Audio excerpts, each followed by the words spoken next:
بسم الله الرحمن الرحيم horta waxaad ogaataa in maanta waxa wararka wargeyska dalka Norway wakaalada wararka iyo wargeysyo badan ay soo muujiyeen war iga farxiye aad iyo aad oo igu noqday wax aan ku farxay oo murugadii iyo dhibtii la geystay aan u liqay waxaan u jeeday in maxay ahayd ku qornaa wargeysyada in la iga yeeray xamar aanan insha Allah taala aan rabay inaan aado maxay yeelay dalaawaan noqday inta u dambeysay inaad la socotid mooy keiskeyga inkastoo racfaan ka qaatay haddana dawladda lama dagaalami kartid dawladda Norway waxa ay iga joojiyeen nolol maalmeedkaygii shaqadii iyo maxaan ku yiraahdaayay in hadduu rabbi ku roon yahay wax kharash badan baa igu soo baxay markaad qofku shaqo tagi waayo uu dhakhtar aadi kari waayo noloshiiba ka hor imanaysa oo ciriiri buu galaya ciriiriga kadib waa aniga maanta ku soo toosay warka khayrka qaba ee muujinaya in la igu yeeray xamar laakiin xilal wali aniga ma haya xilkaasaan hadda qaban karaa oo qabanaya kuma dhahay laakiin waxa ku suntan meesha in la igu yeeray xilal kamid ah diblomaasiyadda amba taliye bixin taana waqtigaa sheegi doona hadda waana u qalmaa nin wax bartay oo Soomaaliya ahay oo xilalkii loo igmada gudi kara si Soomaalinimo ah oo xilkas leh u gudan kara marka arintaas aad baan u soo dhaweynayaa madaxda dalka ugu horeeyay madaxweynaha mudane Maxamed Cabdullaahi Farmaajo iyo ra'iisul wasaaraha Xasan Cali Khayre iyo ra'iisul baarlamaanka Professor Maxamed Cusmaan Jawaari intaba waan u mahad celinayaa hilada ay maanta ay muujiyeen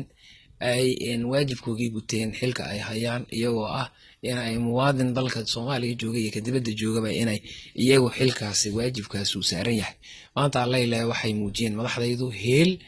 iyo Soomaalinimo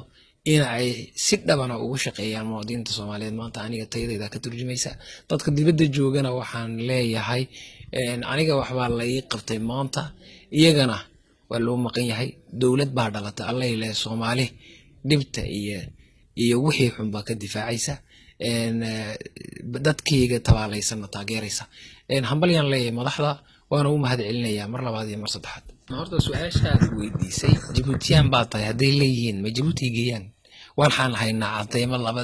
document ay Djibouti ka yimid oo cadeeyeen waxaad ogtahay documentka hadda lawyer-kayga difaacay uu ka keenay Djibouti uu keenay ninkii ay dhahayeen walaalaatihiin uu cadeeyay inaan walaalahayn dawladda Norway waxay ku jawaabtay baan ognahay laba cisho ka hor waxay tiri anagu documentada ma baarayno DNA test na qaadi mayno kaytarooni si cad oo qayaxan oo la arkayo oo indha saxar ku jirin u sheegtay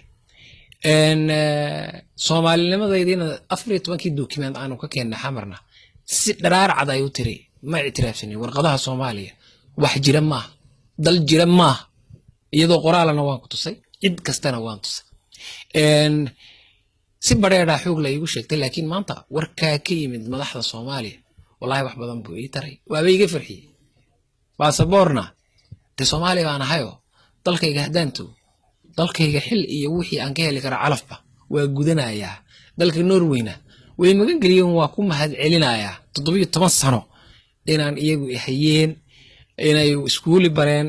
in ay noloshayda iyo nolol maalmeedkayga ka adkaaday sababna iyagu ay u noqdeen waan u mahad celinayaa laakiin ka yeeli maayo dulmi baan kugu xukumaynaa baasaboorka aad su'aashaad weydiisayna baasaboorkayga Brussels buu yaalaa Soomaaliyeed Brussels la waanu doonanayaa dhibaatadu waxay ka taagan tahay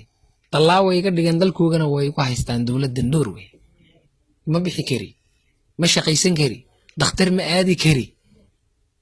injeelka ay dhigaan baan ka jeclahay darbiga la dhigayo la iduleynayo laakiin taa waxaan uga mahad celinayaa madaxweynahayga Maxamed Cabdullaahi Farmaajo marka arintaasi gaartay inuu hiila ka muujiyay inuu Soomaalinimo ka muujiyay inuu ka kacay dhibtayda iyaan ka mahad celinayaa iyagana waadiga og maanta waan u tagay waxaanan weydiiyay in aan ka helo warqad cad oo go home ticket leeyahay oo Brussels ku aado si aan u qaato baasaboorkayga Soomaaliyeed xaq u leeyahay taana insha Allah waan ka soo jawaabi doonaa waan ku soo jawaabi doonaa bay dhahan sida ugu dhaqsiyaha badan leh warqadda cadeymahana waan hayaa booliiska markaan saaka u tagay jaraa'idadoo dhanna way arkeen waanan iska sugayaa in allaha maca saabiriin waan iska sugayaa markay ii soo jawaabaan warqaddaas waan qaadanayaa Brussels baan aadayaa kadibna maxay ahayday halkaasaan ka sii baxayaa waxaanan danaynayaa inaan calafkayga qaato dalkayga hooyo arsaaqa wixii aan dadku ay qabaan baan la qabi doonaa xil haddii la ii magacaabana dee sida ay wargeysyadu sheegayaan waa soo dhaweynayaa gacmo furan baa ku soo dhaweynayaa waa maasanta